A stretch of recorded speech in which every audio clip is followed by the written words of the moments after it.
بسم اللہ الرحمن الرحیم الحمد للہ رب العالمین والصلاة والسلام علی سید المرسلین وعلی آلہ واصحابہ اجمعین اما بعد فاعوذ باللہ من الشیطان الرجیم بسم اللہ الرحمن الرحیم سبحان الذي أسرى بعبده ليلا من المسجد الحرام إلى المسجد الأقصى الذي باركنا حوله لنريه من آياتنا إنه هو السميع البصير صدق الله العظيم. محترم بزرگوں اور دوستوں، قرآن کریم کی اس آیت میں اللہ تعالی نے اسراء اور معراج کا تذکرہ کیا ہے. معراج اللہ کے رسول صلی اللہ علیہ وسلم کا ایک بڑا اہم معجزہ ہے. یہ کب پیش آیا، کس سن میں پیش آیا، کس مہینے میں پیش آیا، کس تاریخ میں پیش آیا، کس دن میں پیش آیا، اس میں بہت اختلاف ہے، اور محققین یہ طے نہیں کر پائے ہیں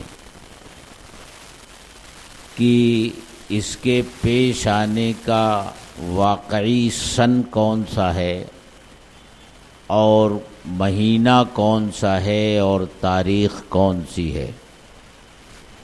ہر ایک نے اپنے اپنے اندازے کے مطابق سن، مہینے اور تاریخ کی تعیین کرنے کی کوشش کی ہے.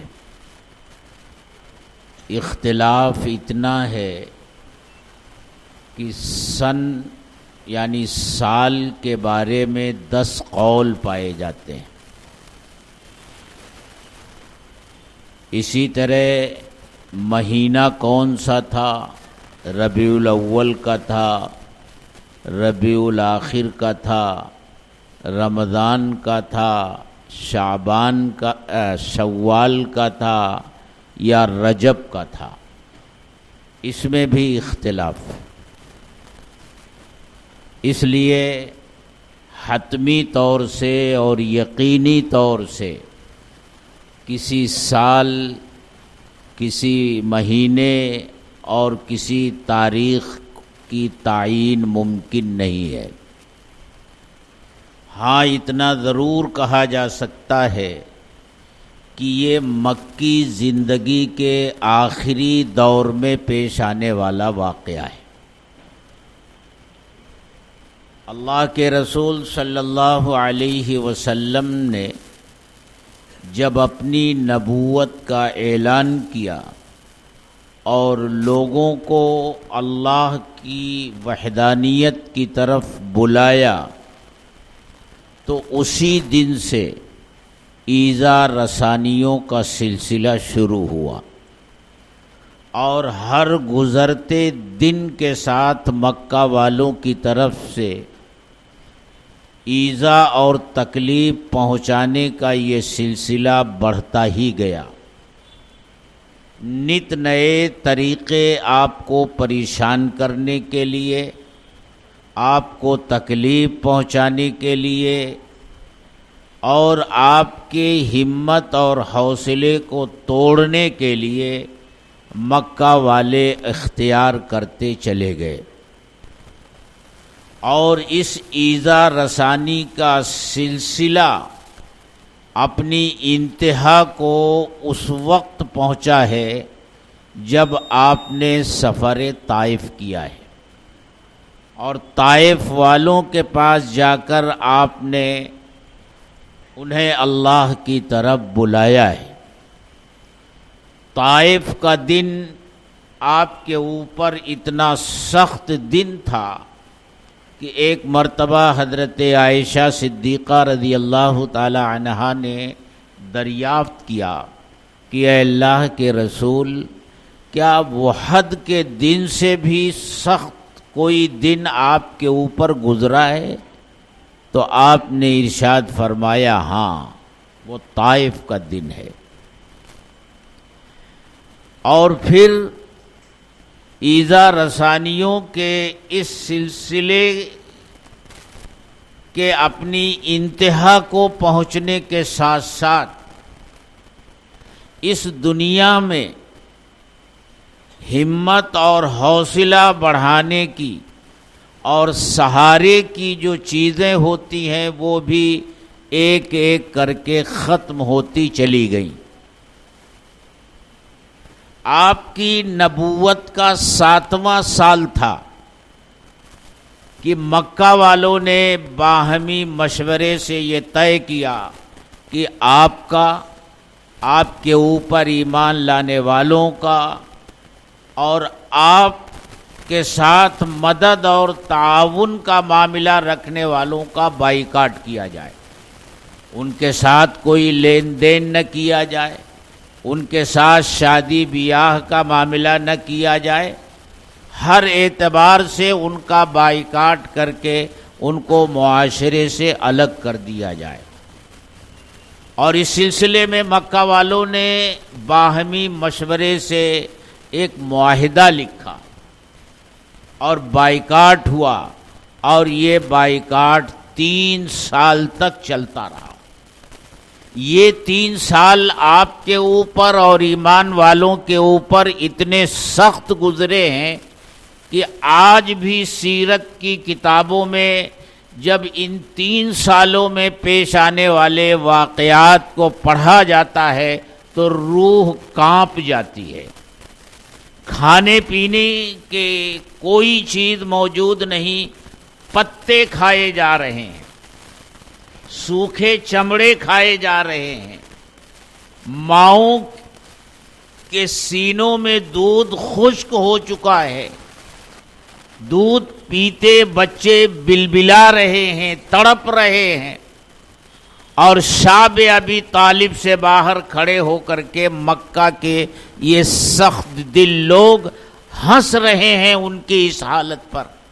3 سال اس طرح گزرے، اور جب 3 سال کے بعد یہ معاہدہ ختم ہوتا ہے، شاب ابی طالب سے باہر آتے ہیں تو وہ چچا جو ہمیشہ آپ کے لیے ڈھال بنے رہتے اور ان کی موجودگی میں مکہ والوں کو کھل کر تکلیف پہنچانے کا حوصلہ نہیں ہوتا تھا، ان کا انتقال ہو گیا۔ اور چند دنوں کے بعد وہ غمگسار بیوی جس نے 25 سالوں سے آپ کی ہمت اور حوصلے کو بڑھایا تھا، اپنا سارا مال آپ کے اوپر خرچ کر دیا تھا، چند دنوں کے بعد اس بیوی یعنی حضرت خدیجہ رضی اللہ تعالی عنہا کا بھی انتقال ہو جاتا ہے۔ اسی لیے آپ نے اس سال کا نام ہی عام الحزن رکھا، غم کا سال۔ یعنی مظلومیت آپ کی بڑھتی چلی گئی، مکہ والوں کی ایذا رسانی کا سلسلہ بڑھتا چلا گیا۔ مکہ سے نکل کر آپ نے طائف والوں سے امید باندھی کہ شاید یہ ایمان لے آئیں، لیکن وہاں بھی نہ صرف یہ کہ آپ کی بات پر کان نہیں دھرا لوگوں نے، بلکہ وہاں جو سلوک کیا، جو برتاؤ کیا، وہ انتہائی ظالمانہ برتاؤ۔ آپ کو پتھر مارے گئے، آپ کو گالیاں دی گئیں، آپ کے جسم مبارک کو لہو لہان کر دیا گیا۔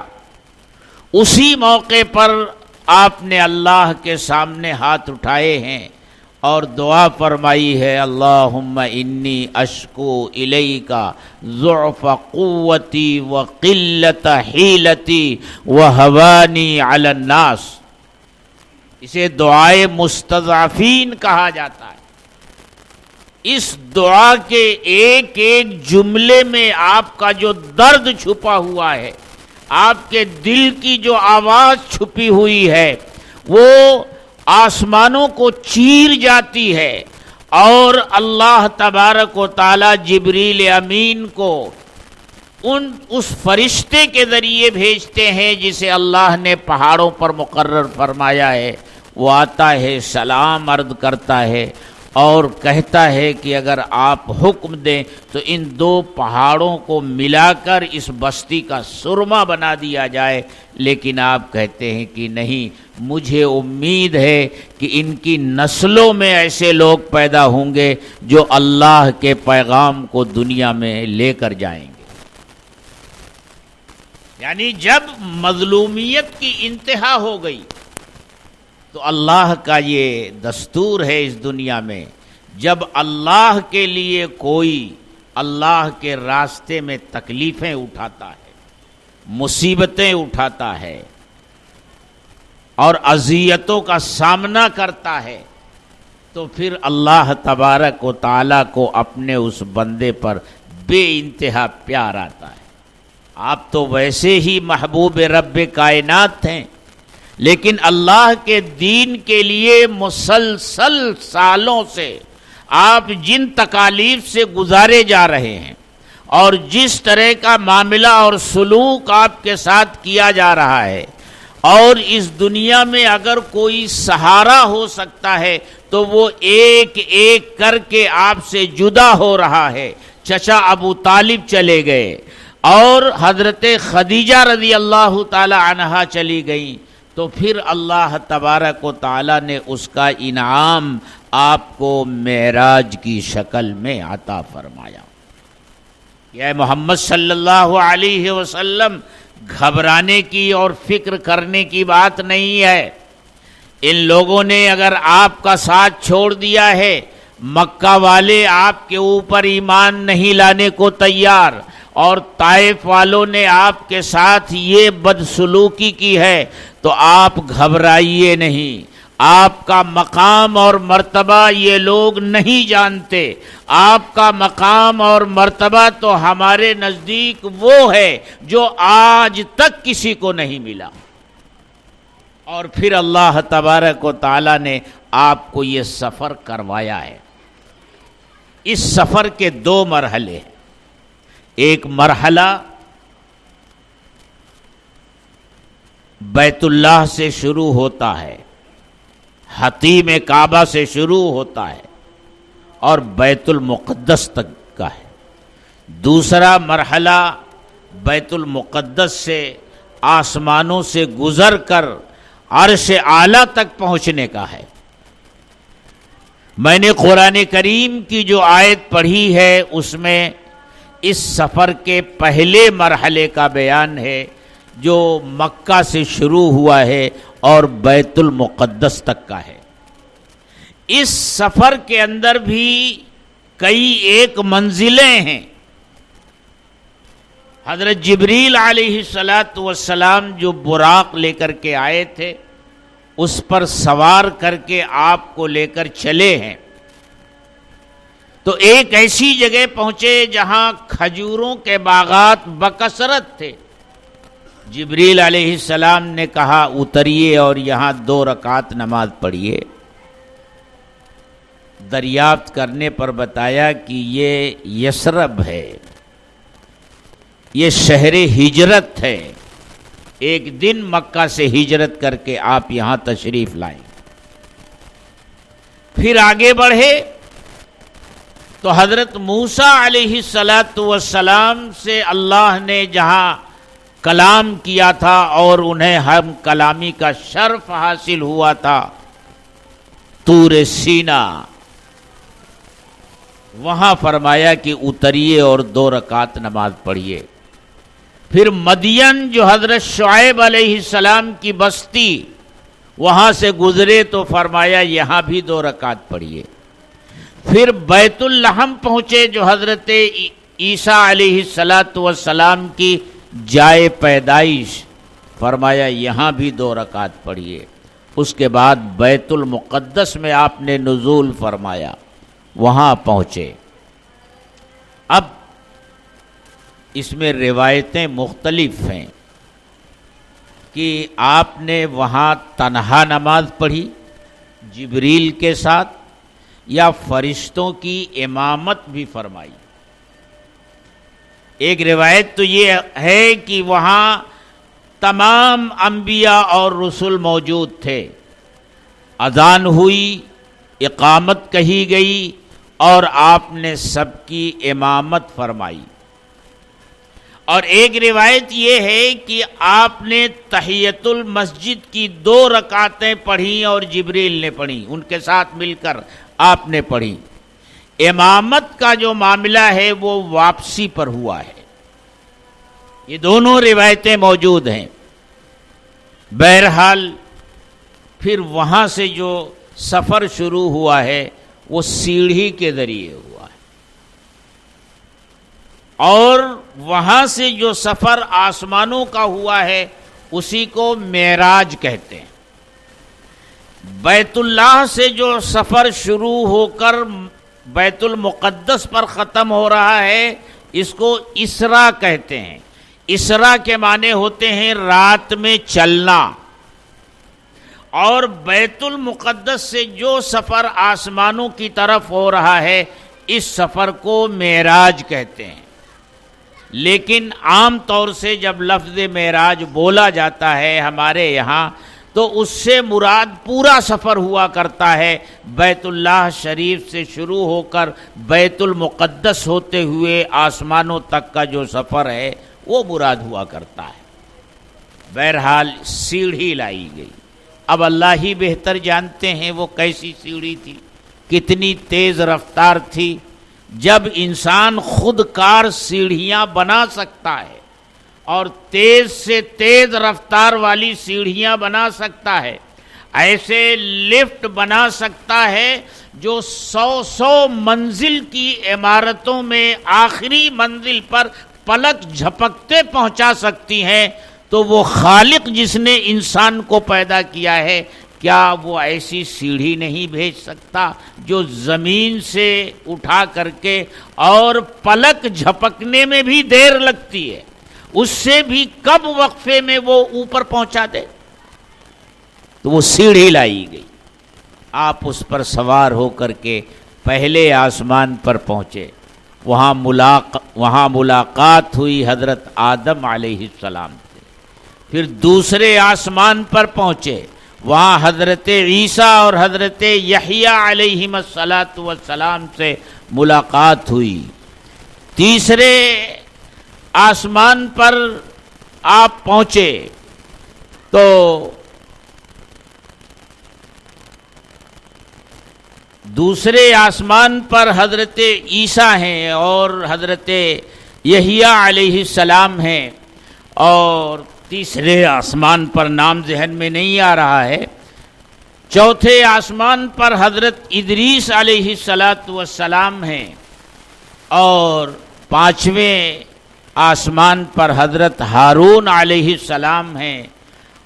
تیسرے آسمان پر حضرت یوسف علیہ السلام ہیں۔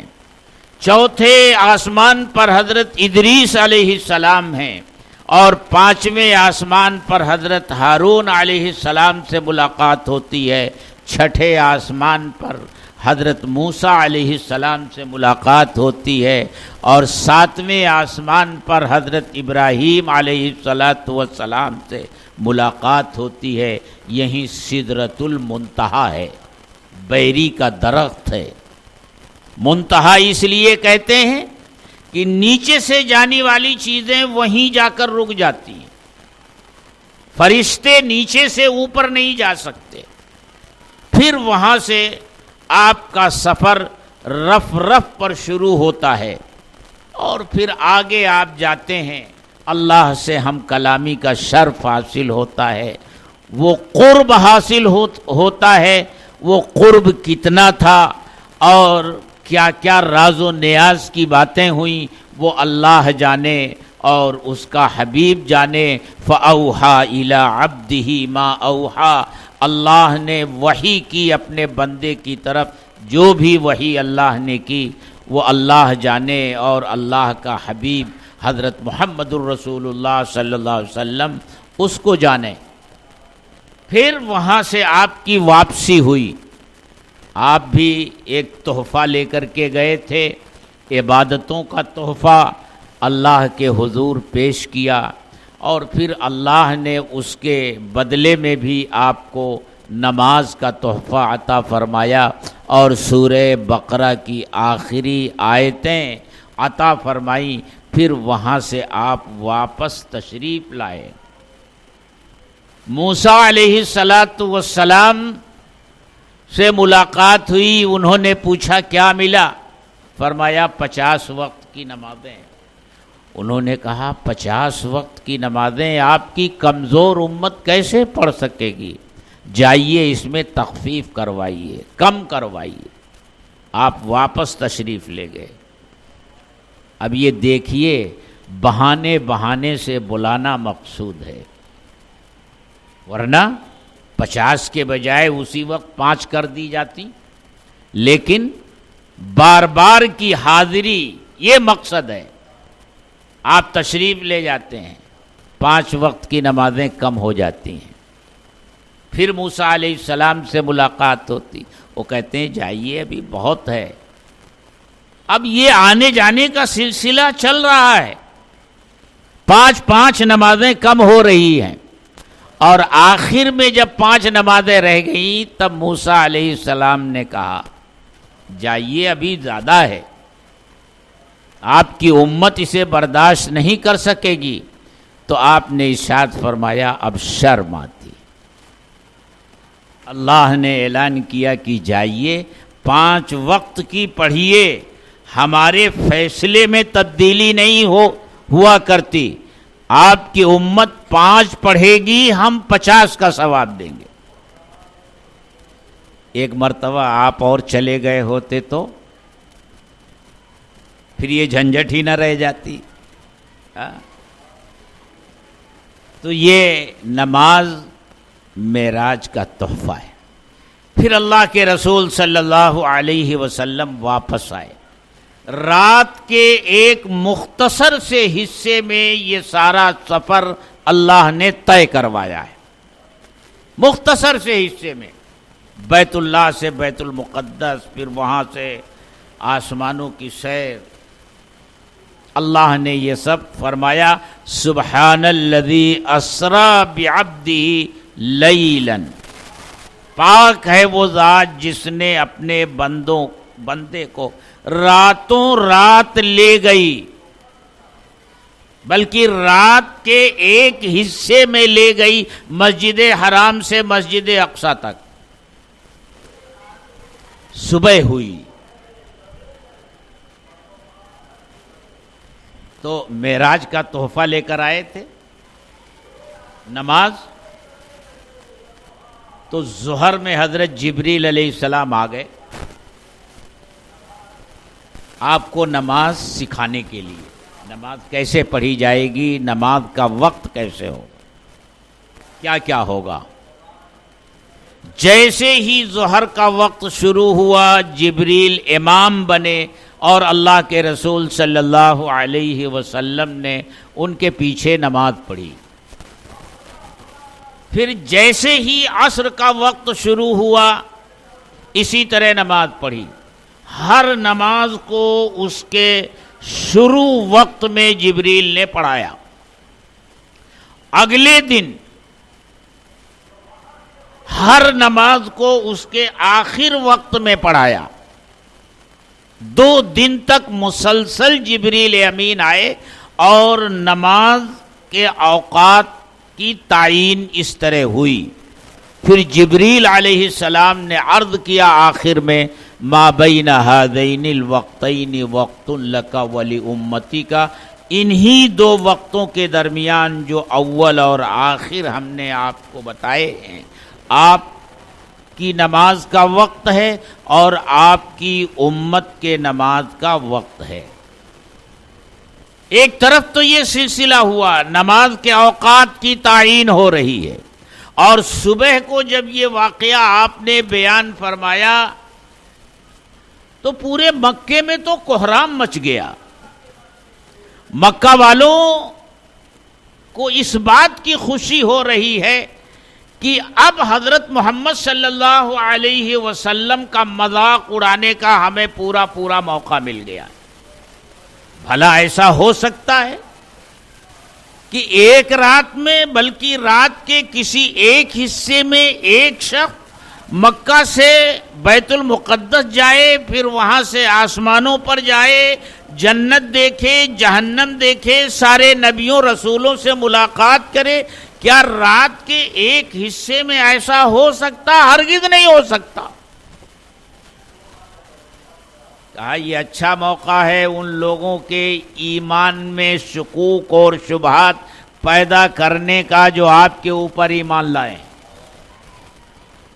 ابو جہل جو ان معاملات میں سب سے پیش رہتا تھا، وہ بھاگا حضرت ابو بکر صدیق رضی اللہ تعالی عنہ کے پاس آیا اور اس نے آ کر کہا، ابو بکر، اگر تم سے کوئی یہ کہے کہ میں رات کے ایک حصے میں مکہ سے بیت المقدس گیا، پھر وہاں سے پہلے آسمان، دوسرے، تیسرے، چوتھے، پانچویں، ساتویں آسمان اور اوپر تک گیا، میں نے جنت بھی دیکھی، جہنم بھی دیکھی اور واپس بھی آ گیا، تو کیا تم یقین کر لو گے، مان لو گے؟ تو ابو بکر صدیق رضی اللہ تعالی عنہ نے پوچھا، یہ تو بتاؤ کون یہ کہتا ہے، یہ دعویٰ کس کا ہے؟ ابو جہل خوش ہو رہا ہے، وہ سمجھ رہا ہے کہ اب ابو بکر کو راستے سے ہٹانے کا اچھا موقع ہے۔ وہ کہتا ہے کوئی اور نہیں، تمہارے ساتھی حضرت محمد صلی اللہ علیہ وسلم یہ کہہ رہے ہیں۔ فوراً فرمایا اگر وہ کہتے ہیں تو صحیح ہے، درست ہے۔ اسی دن سے حضرت ابو بکر صدیق رضی اللہ تعالی عنہ کو صدیق کا لقب ملا، خوب تصدیق کرنے والا، ہر موقع پر تصدیق کرنے والا۔ لیکن مکہ میں تو ایک طوفان برپا ہے، مکہ والے آ گئے امتحان لینے کہ آپ بیت المقدس گئے، کچھ نشانیاں بتائیے۔ تو آپ نے ارشاد فرمایا، نہ صرف بیت المقدس کی نشانیاں بتاؤں گا، بلکہ تمہارا تجارتی قافلہ جو مکہ آ رہا ہے اس کا اونٹ گم ہو گیا تھا، بڑی تلاش کے بعد وہ ملا ہے، اور پھر جب یہ قافلہ مکے میں داخل ہوگا تو سب سے آگے کون سا اونٹ ہوگا میں وہ بھی تم کو بتاتا ہوں۔ اب وہ لوگ چونکہ بیت المقدس بار بار جا چکے تھے، اب پوچھ رہے ہیں یہ بتاؤ مسجد اقصی میں کتنے، بیت المقدس میں کتنے ستون ہیں، کتنے دروازے ہیں، کتنی سیڑھیاں ہیں؟ یہ ایسا سوال ہے کہ آدمی ان چیزوں کی طرف توجہ نہیں دیتا۔ جب سے ہم اور آپ یہاں نماز پڑھ رہے ہیں، جب سے نماز پڑھنے کے لیے یہ جگہ بنائی گئی، اس وقت سے نماز پڑھ رہے ہیں، لیکن میں آپ سے پوچھوں یہ بتاؤ کھڑکیاں کتنی ہیں، روشن دان کتنے ہیں، دروازے کتنے ہیں، جن سیڑھیوں سے وہاں چڑھ کر آپ صحن میں آتے ہیں وہ کتنی سیڑھیاں ہیں، آپ نہیں بتا سکیں گے۔ روزانہ 5 وقت ان سیڑھیوں سے آپ چڑھ کر آتے ہیں، 5 وقت نماز پڑھتے ہیں، لیکن برجستہ آپ اس طرح جواب نہیں دے سکتے کہ اتنی کھڑکیاں ہیں، اتنے روشن دان ہیں، اتنے دروازے۔ اور آپ تھوڑی دیر کے لیے بیت المقدس تشریف لے گئے، تو اس سوال کا جواب آپ کیسے دے سکتے تھے؟ لیکن اللہ نے بیت المقدس کو آپ کے سامنے کر دیا. آپ مکہ میں بیٹھے ہوئے بیت المقدس کو دیکھ رہے ہیں، ان کے سوالات ہو رہے ہیں کتنے دروازے ہیں، آپ دروازوں کو دیکھ کر بتا رہے ہیں اتنے دروازے، اتنے ستون ہیں، اتنی سیڑھیاں. ایک ایک سوال کا صحیح جواب آپ نے مکہ والوں کو دیا، لیکن انہیں ایمان نہیں لانا تھا، ایمان نہیں لائے، وہ ایمان نہیں لائے. تو میرے دوستو، یہ معراج کا واقعہ ہے. یہ سادہ انداز میں نے معراج کا واقعہ آپ کو بیان کیا ہے، ورنہ بڑی تفصیلات ہیں اس میں. ایک بات یہ بھی آتی ہے کہ جب اللہ کے رسول صلی اللہ علیہ وسلم نے دنیا کے بادشاہوں کے نام دعوتی خطوط لکھے تھے، تو اس میں قیصر کے نام، ہرقل کے نام بھی ایک خط لکھا تھا. اور جب قیصر کو وہ خط دیا گیا تو اس نے یہ کہا تھا کہ مکہ کے کچھ لوگ اگر ہمارے شہر میں موجود ہیں تو ان کو بلایا جائے. ابو سفیان اپنے تجارتی قافلے کے ساتھ وہاں گئے ہوئے تھے، ان کو بلایا گیا، ان کو آگے بٹھایا، ان کے ساتھیوں کو ان کے پیچھے بٹھایا، اور ابو سفیان سے چند سوالات کیے، اور ان کے ساتھیوں سے کہا کہ اگر تمہارا یہ ساتھی غلط بیانی کرے تو ٹوک دینا. بخاری شریف میں یہ پورا واقعہ موجود ہے. ہرقل نے سوال کیے ہیں اور ابو سفیان نے اس کے جوابات دیے ہیں. لیکن ایک بات جو بخاری شریف کی حدیث میں نہیں ہے، ایک دوسری کتاب میں وہ موجود ہے کہ جب اس نے یہ پوچھا کہ کیا کبھی آپ نے اس مدعی نبوت کو جھوٹ بولتے ہوئے دیکھا ہے، سنا ہے؟ تو ابو سفیان نے کہا کہ نہیں، ابھی تک تو یہ تجربہ نہیں ہے، لیکن ہاں ایک بات ہے، آپ اس سے اندازہ لگا سکتے ہیں. انہوں نے ایک دعویٰ کیا تھا چند سال پہلے. یہ جو ہوا ہے یہ واقعہ تو صلح حدیبیہ کے بعد کا ہے، اور معراج کا واقعہ مکی زندگی کے آخری دور کا ہے. اس لیے ابو سفیان کہتے ہیں چند سال پہلے انہوں نے ایک بات کا اعلان کیا تھا کہ میں راتوں رات مکہ سے بیت المقدس گیا اور وہاں سے پھر آسمانوں کی میں نے سیر کی. اس سے آپ اندازہ لگا سکتے ہیں کہ وہ سچے ہیں یا جھوٹے ہیں. جب ابو سفیان نے یہ بات کہی تو ہرقل کے دربار میں بیت المقدس کا جو سب سے بزرگ اور معمر پادری تھا وہ موجود تھا ہرقل کے دربار میں. اس نے کھڑے ہو کر کے کہا مجھے وہ دن یاد ہے اور وہ رات یاد ہے جس رات میں یہ واقعہ پیش آیا ہے.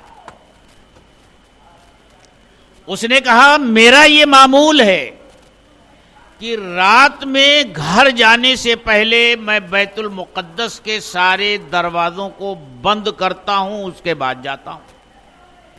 لیکن اس رات میں نے سارے دروازے بند کر دیے، لیکن ایک دروازہ ایسا کہ وہ بند ہی نہیں ہو رہا تھا. میں نے سارے کام کرنے والوں کو بلا لیا اور کہا کوشش کرو اسے بند کرنے کی، لیکن سب نے مل کر طاقت لگائی، لیکن دروازہ ٹس سے مس نہیں ہو رہا ہے. ان لوگوں نے کہا اس دروازے کے اوپر عمارت کا بوجھ آ گیا ہے، اب صبح دیکھیں گے. وہ کہتا ہے جب میں صبح آیا تو دروازے کو کھلا ہوا تو پایا، لیکن وہ جیسے پہلی حالت میں ہوا کرتا تھا کہ آسانی سے کھول دیا جاتا تھا اور آسانی سے بند کر دیا جاتا تھا، اسی طرح تھا. اور پھر اسی دروازے کے قریب جو ایک پتھر ہے جس میں سوراخ ہے، جو گرد اور مٹی پڑنے کی وجہ سے بند ہو چکا تھا، اور انبیاء اور رسول جب یہاں تشریف لاتے تھے تو اسی پتھر کے سوراخ میں اپنے سواری کے جانور کی رسی ڈال کر اس کو باندھتے تھے. میں نے دیکھا کہ وہ سوراخ کھلا ہوا ہے اور اس میں کوئی جانور باندھا گیا ہے. اس نے یہ شہادت دی. بہرحال میں نے تفصیلی واقعہ بیان نہیں کیا، صرف سرسری انداز میں معراج کا واقعہ بیان کیا ہے.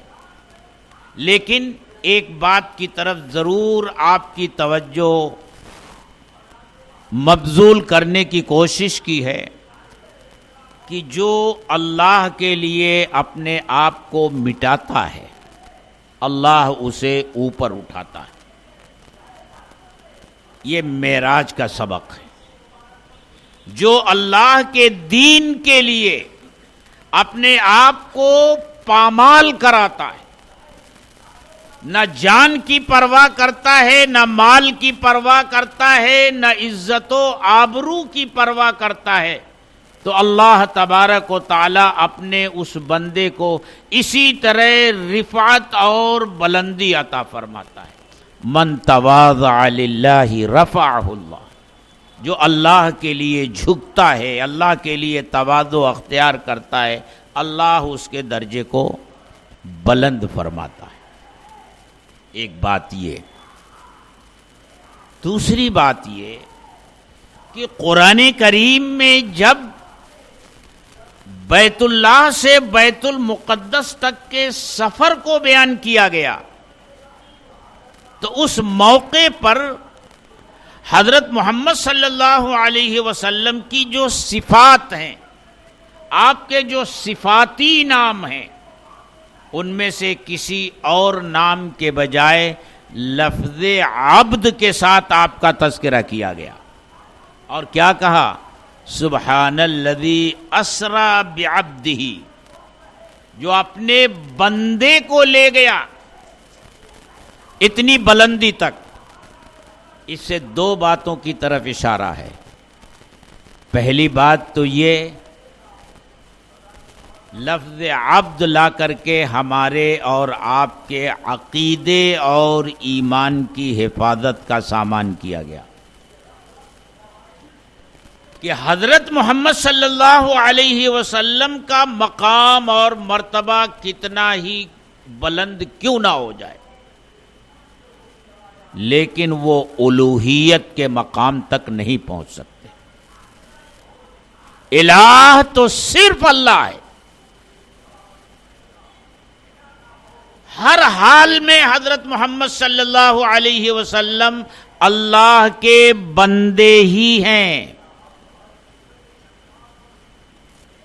وہ الہ نہیں ہے، وہ رب نہیں ہے، وہ خالق نہیں ہے، وہ رزاق نہیں ہے. یہ صرف اللہ ہے. زندگی اور موت دینے والا صرف اللہ ہے. اولاد دینے اور لینے والا صرف اللہ ہے. حضرت محمد صلی اللہ علیہ وسلم کو یہ مقام بلند ملا جو کسی کو نہ ملا، نہ کسی نبی کو نہ ملا، نہ کسی رسول کو ملا، نہ کسی فرشتے کو ملا. یہاں تک کہ جبریل بھی وہاں تک نہیں پہنچ سکے جہاں تک پہنچے ہیں آقائے مدنی حضرت محمد صلی اللہ علیہ وسلم. جب آپ آگے جانے لگے تو سعدی کہتے ہیں کہ جبریل رک گئے، تو آپ نے کہا جبریل آؤ چلو، تو جبریل نے کہا نہیں، اب آپ ہی آگے جائیے، ہم آگے نہیں بڑھ سکتے. سعدی کہتے ہیں اگر یک سرے موئے برتر پرم فروغ تجلی بسوزت پرم، اگر تھوڑا سا بھی میں اس مقام سے اوپر اٹھنے کی کوشش کروں گا، بال کے برابر بھی اوپر جانے کی کوشش کروں گا، تو اوپر جو تجلیات ہیں ان تجلیات کے نور سے میرے یہ 600 پر ہیں، اتنے بڑے بڑے پر کہ مشرق سے مغرب تک کو ڈھانپ لیتے ہیں، لیکن یہ سب جل کر راکھ ہو جائیں گے۔ آپ کو وہاں تک اللہ نے پہنچایا، لیکن اس کے باوجود آپ اللہ نہیں ہیں، آپ الہ نہیں ہیں، آپ خالق نہیں ہیں۔ ایک تو اس طرف اشارہ کر دیا، کیونکہ ایسے ہی موقع پر دوسری امتیں گمراہ ہوئی ہیں۔ جب یہودیوں نے یہ دیکھا کہ حضرت عزیر علیہ السلام ایک مدت تک اپنے جانور کے ساتھ موت کے آغوش میں سوئے رہے اور پھر اللہ نے انہیں دوبارہ زندہ کیا، تو انہوں نے کیا کہا؟ وقالت الیہود عزیر ابن اللہ، عزیر اللہ کے بیٹے ہیں۔ حضرت عیسیٰ علیہ السلام کے معجزات کو دیکھ کر عیسائیوں نے کیا کہا؟ کہ وہ اللہ کے بیٹے ہیں۔ نصارہ نے کہا کہ حضرت مسیح اللہ کے بیٹے ہیں۔ تو اس کا خطرہ تھا کہ حضرت محمد صلی اللہ علیہ وسلم کے اس خارق العادات سفر کو دیکھ کر کے کہ لمحوں میں مسجد حرام سے مسجد اقصی اور پھر وہاں سے ساتوں آسمان، اللہ سے ملاقات، جنت اور جہنم کا دیدار، کہیں وہ یہ نہ سمجھ بیٹھیں کہ آپ عبدیت کے مقام سے اوپر اٹھ گئے۔ اس لیے خاص طور سے اللہ نے لفظ عبد کا استعمال کیا، اپنے بندے کو لے گیا۔ اتنا سب کچھ ہونے کے باوجود حضرت محمد صلی اللہ علیہ وسلم اللہ کے بندے ہی ہیں۔ اور میرے دوستو، شاید یہی مصلحت ہے، ہم جو کلمہ پڑھتے ہیں نا، اللہ نے حضرت محمد صلی اللہ علیہ وسلم کے لیے ہی یہ کائنات بنائی ہے۔ آپ نہ ہوتے تو کائنات نہ بنائی جاتی۔ اللہ کے بعد آپ ہی کا مقام اور مرتبہ ہے۔